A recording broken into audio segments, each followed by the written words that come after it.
के टुकड़ा है तोर मुखड़ा, मुखड़ा माहे मुस्कान। फुर्सत माहे एतवार के तोला गढ़े हो ही भगवान।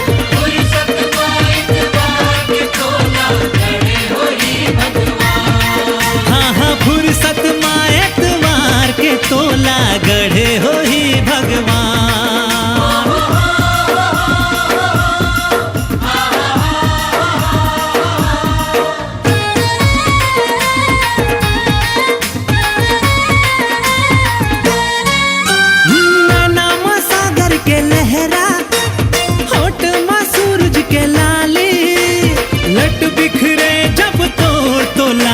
सावन के बदरी कारी, लट बिखरे जब तोर तो लागे सावन के बदरी कारी। हाँ दिल के ते भोली उम्र है बाली, आँखी माहे अरमान। माँ कसम एतवार के तोला गढ़े हो ही भगवान। फुर्सत माहे एतवार के तोला गढ़े हो ही भगवान।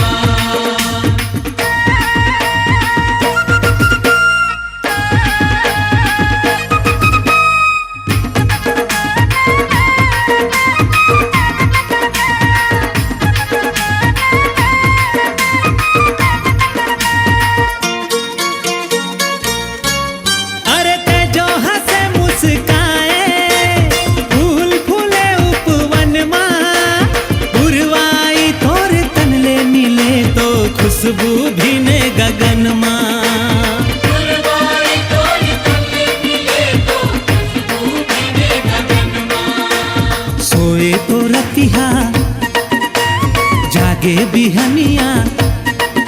हाँ सोए तो रतिहा जागे बिहनिया, तोरे ले होए दिन मान। फुर्सत माँ एतवार के तोला गढ़े हो ही भगवान।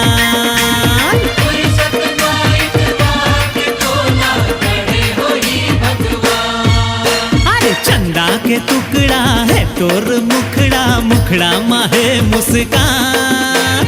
फुर्सत माँ एतवार के तोला गढ़े हो ही भगवान।